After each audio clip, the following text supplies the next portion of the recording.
Hello everyone, कैसे हैं आप सब लोग। कॉमर्स की वन लाइनर एमसीक्यूज़ में आप सब लोगों का एक बार फिर से बहुत बहुत स्वागत है, वेलकम है। चलिए वीडियो को स्टार्ट करते हैं। वीडियो स्टार्ट करने से पहले एक छोटी सी रिक्वेस्ट है यार, चैनल को थोड़ा आप लोग सपोर्ट कीजिए, शेयर कीजिए, सब्सक्राइब कीजिए।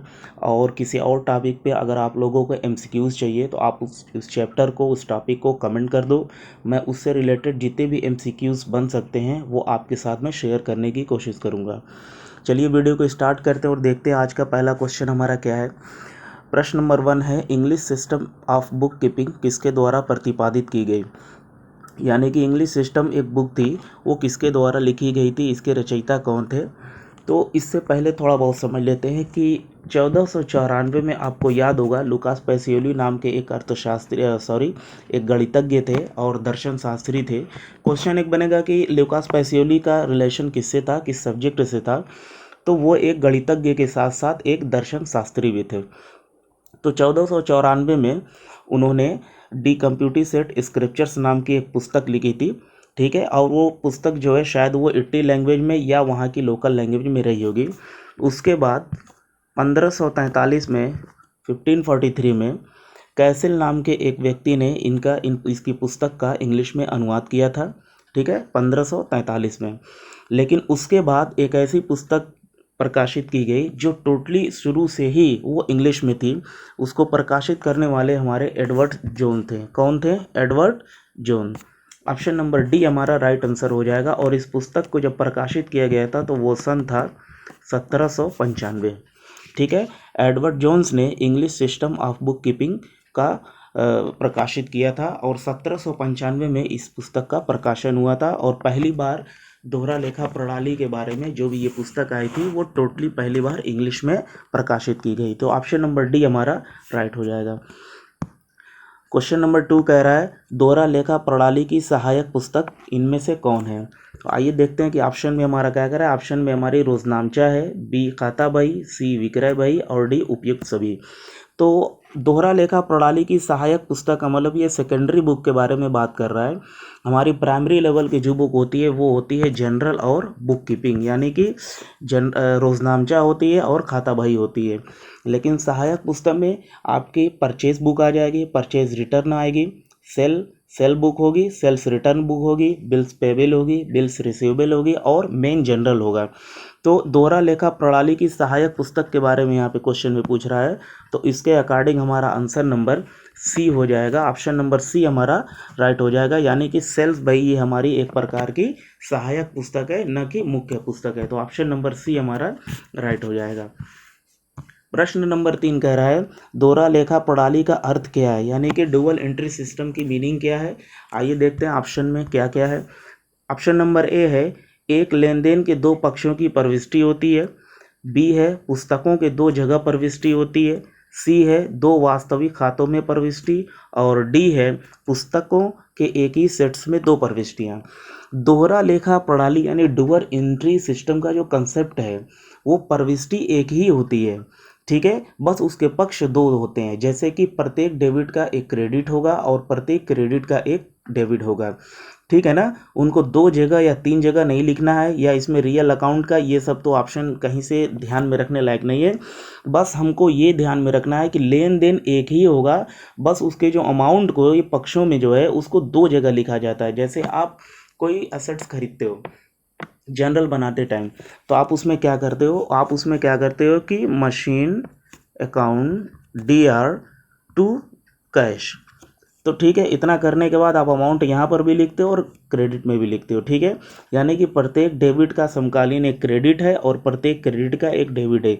यानी कि एक लेन देन के दो पक्षों की प्रविष्टि होती है। तो ऑप्शन नंबर ए हमारा राइट आंसर हो जाएगा, एक लेन देन के दो पक्षों की प्रविष्टि। प्रश्न नंबर 4 कह रहा है, अप्राप्य ऋण की स्थिति में किस खाते को जमा किया जाता है। यानी कि बैड डेब्ट्स की कंडीशन में ऐसा कौन सा खाता है जिनको क्रेडिट किया जाता है।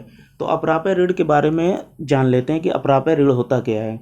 अप्राप्य ऋण या बैड डेब्ट्स एक ऐसी चीज़ होती है कि जब हमारा माल या हमारा पैसा कहीं डूब जाता है।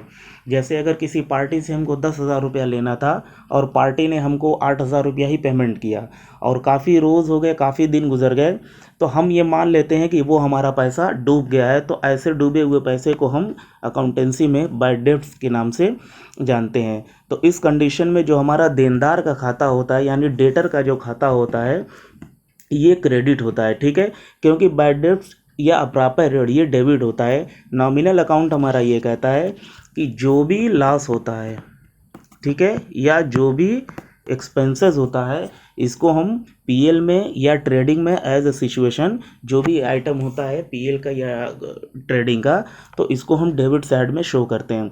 तो फिलहाल यहाँ पे देनदार का जो खाता है ये चूँकि पर्सनल अकाउंट एक होता तो वो हमको पैसा दे रहा है, तो इसलिए इसको हम क्रेडिट साइड में शो करेंगे और बैड डेब्ट्स खाता हमारा ये डेबिट होता है, ठीक है। तो ऑप्शन नंबर सी हमारा राइट आंसर हो जाएगा, देनदार खाता। प्रश्न नंबर 5 कह रहा है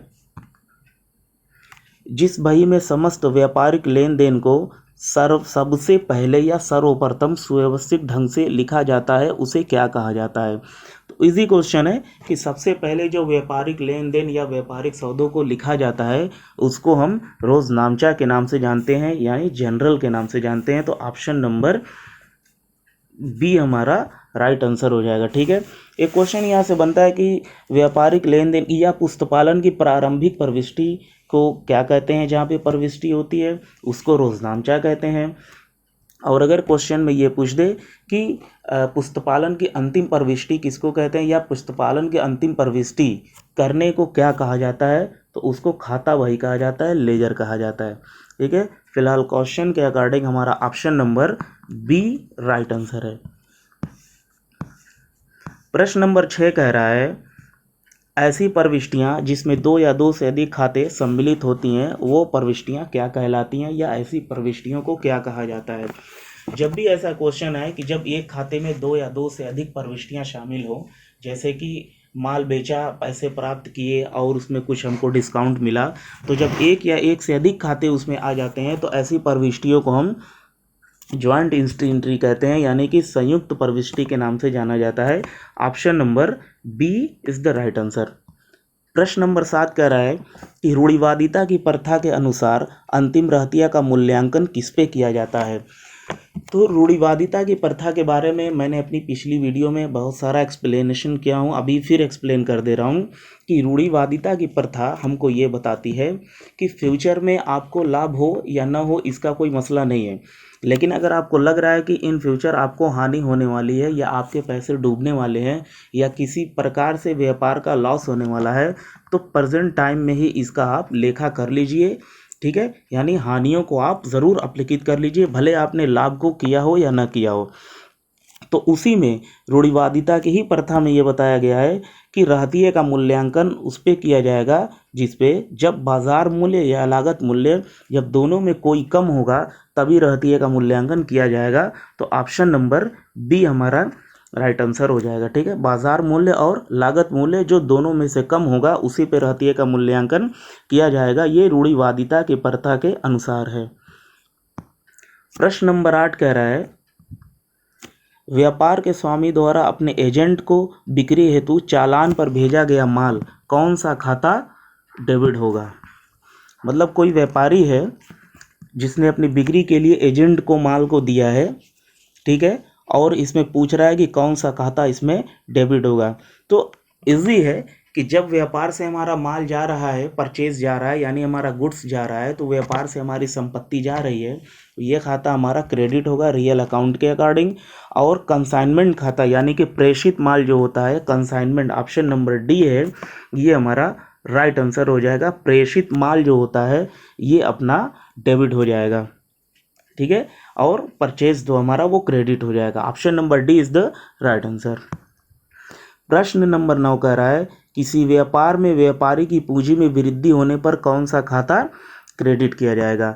जब भी व्यापार में या मालिक की पूंजी में जब भी वृद्धि होती है तो पूंजी खाते को हम क्रेडिट करते हैं, ठीक है। जब भी व्यापार में व्यापारी की पूंजी में जब वृद्धि होती है तो उसमें पूंजी को यानी कि कैपिटल अकाउंट को हम क्या करेंगे क्रेडिट करेंगे। ऑप्शन नंबर बी हमारा राइट आंसर।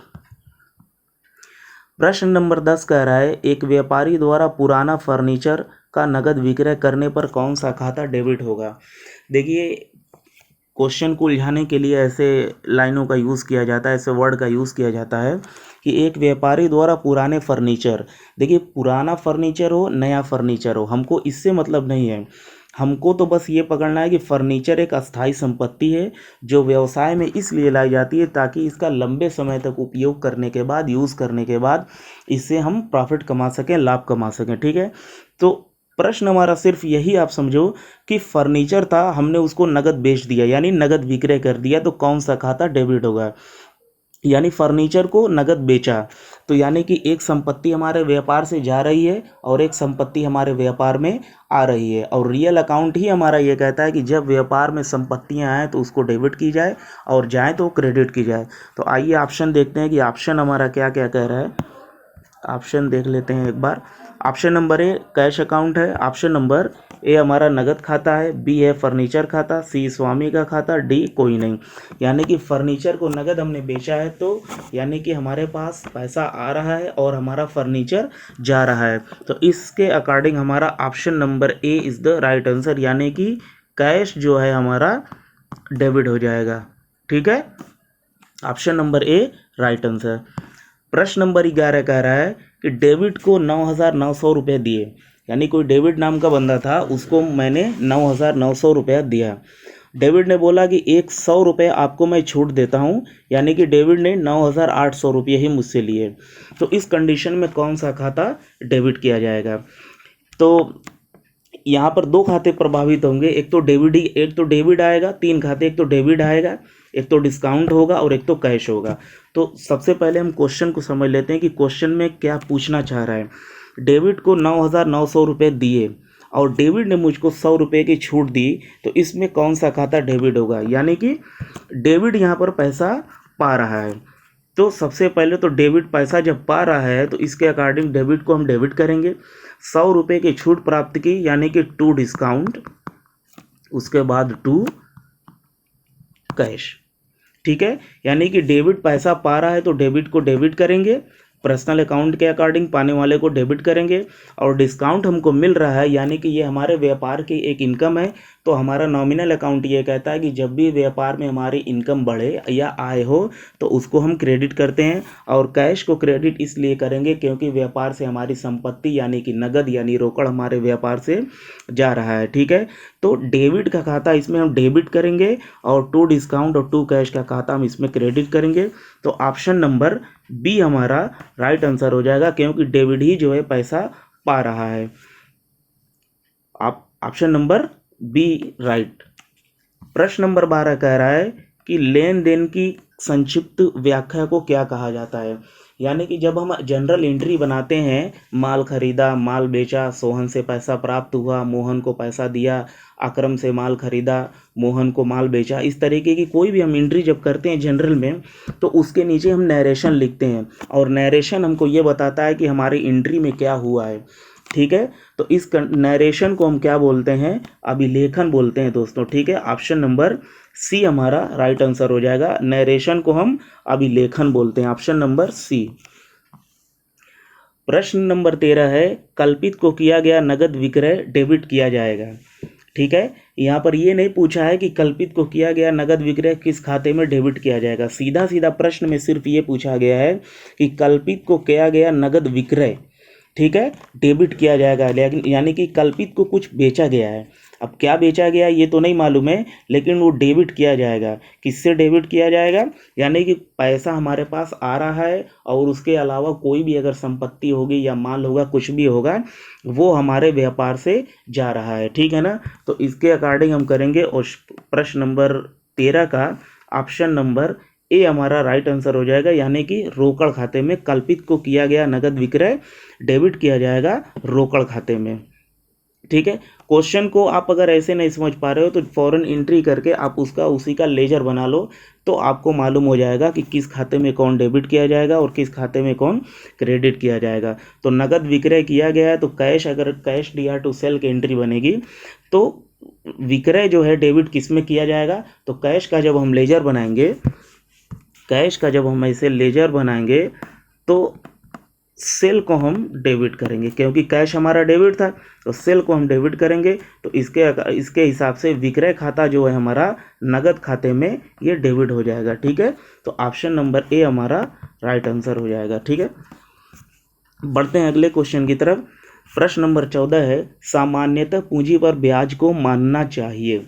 देखिए पूंजी पर ब्याज हमको, देखिए किसी भी व्यापारी का ये मकसद होता है, व्यापार वो इसीलिए करता है कि फ्यूचर में या आने वाले दिनों में वो लाभ कमा सके। ठीक है, व्यवसाय का हमारा यही मकसद होता है कि हमको लाभ कमाना है। ठीक है ना। इसके अलावा जब व्यापारी अपने व्यवसाय में पूंजी को लगाता है, लेकिन कभी कभी क्या होता है कि व्यापारी अपने व्यापार को खुद ऋण देता है, लोन देता है, और जब वो लोन देता है तो फिर एक टाइम ऐसा आता है कि व्यापारी जो बाद में वो पूंजी इन्वेस्टमेंट किया रहता है वो पूंजी को भी निकालता है और साथ ही साथ उसमें अपने ब्याज को भी इंक्लूड करके व्यापार से वो पैसे निकालता है। क्योंकि अगर वो पैसा कहीं और इन्वेस्ट करता तो सॉरी क्योंकि अगर वो पैसा कहीं और इन्वेस्ट करता तो ज़रूर वो उस पर प्रॉफिट कमाता, लाभ कमाता। तो इसलिए ऐसा किया जाता है। और इकाई अस्तित्व की अवधारणा हमको ये बताती है कि व्यापारी और व्यापार का जो रिलेशन होता है ये दोनों का अलग अलग रिलेशन होता है।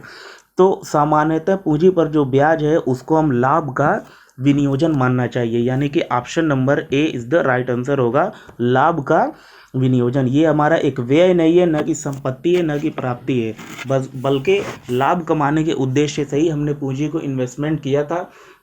और जब हमको पूंजी पर ब्याज मिलता है तो ये एक प्रकार का व्यापारी के लिए एक लाभ होता है और व्यापार के लिए एक हानि होती है।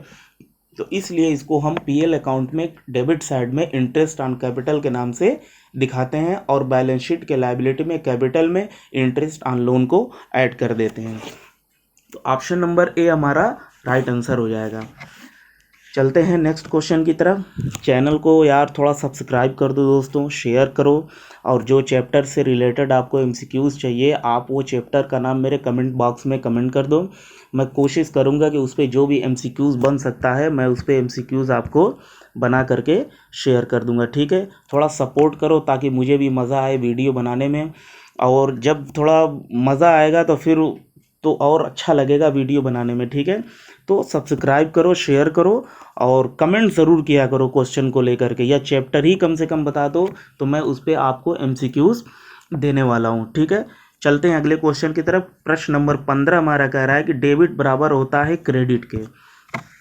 क्वेश्चन पूछ रहा है कि डेबिट बराबर होता है क्रेडिट के। ऑप्शन नंबर ए लेखांकन में कभी कभी सत्य है, ऑप्शन नंबर बी लेखांकन में कभी कभी गलत है, ऑप्शन नंबर सी लेखांकन में हमेशा सत्य है, और ऑप्शन नंबर डी विशेष परिस्थितियों में सत्य है। देखिए अकाउंटेंसी यानी कि हमारी जो द्विपक्षीय अवधारणा है, अभी आपको कुछ देर पहले इस क्वेश्चन में भी बात हुई थी, द्विपक्षीय अवधारणा हमारी ये कहती है कि लेखांकन में संपत्तियां और दायित्व और पूंजी ये हमारी दोनों बराबर होती हैं। ठीक है, और डुअल एंट्री सिस्टम यानी कि दोहरा लेखा प्रणाली हमारी ये बतलाती है कि प्रत्येक डेबिट का एक क्रेडिट होता है और प्रत्येक क्रेडिट का एक डेबिट होता है, और लेखांकन में ये हमेशा सत्य है। ठीक है, ऐसा नहीं है कि कभी कभी होता है, कभी हम डेबिट करते हैं तो क्रेडिट नहीं करते, कभी क्रेडिट करते हैं तो डेबिट नहीं करते, ऐसा कुछ नहीं होता है। हर डेबिट का एक क्रेडिट होता है और हर क्रेडिट का एक डेबिट होता है। तो ऑप्शन नंबर सी हमारा सही हो जाएगा कि लेखांकन में हमेशा ये सत्य है। ठीक है ना, डुअल एंट्री सिस्टम के अकॉर्डिंग। तो ऑप्शन नंबर सी हमारा सही है। प्रश्न नंबर 16 कह रहा है कि स्वामी द्वारा अपने निजी उपयोग हेतु व्यवसाय से माल निकालने पर क्रेडिट किया जाएगा। यानी कि कोई भी व्यापारी जब अपने व्यापार से माल को निकालता है या संपत्ति को निकालता है, या व्यापार में उसने कार को ले रखा है और कार को अपने निजी उपयोग के लिए यूज़ करता है, तो उसको हम ड्राइंग के नाम से दोस्तों जानते हैं। किस नाम से जानते हैं? ड्राइंग के नाम से उसको जाना जाता है। ठीक है ना, ड्राइंग के नाम से, यानी कि संपत्तियां निकालना, व्यापार से अपने निजी उपयोग के लिए पैसे निकालना, ये सब ड्राइंग के अंतर्गत आता है। और क्वेश्चन कह रहा है कि स्वामी द्वारा अपने निजी उपयोग हेतु व्यवसाय से माल निकालने पर कौन सा खाता है जो क्रेडिट किया जाएगा। तो इस कंडीशन में हमारा ड्राइंग खाता जो है ये डेबिट किया जाएगा, और क्रय खाता यानी कि परचेज अकाउंट जो है हमारा क्रेडिट किया जाएगा। ठीक है दोस्तों, यानी कि ड्राइंग डीआर टू परचेज। इस तरीके से आज की इस वीडियो का शायद ये हमारा लास्ट क्वेश्चन था। और ड्राइंग अकाउंट एक पर्सनल अकाउंट होता है और परचेज तो आप समझ ही रहे हो, परचेज खाते को हम नॉमिनल अकाउंट के अंतर्गत शामिल किया जाता है। ठीक है, तो ड्राइंग डीआर टू परचेज इसकी एंट्री होगी और परचेज खाता हमारा क्रेडिट होगा और ड्राइंग खाता हमारा ये डेबिट हो जाएगा।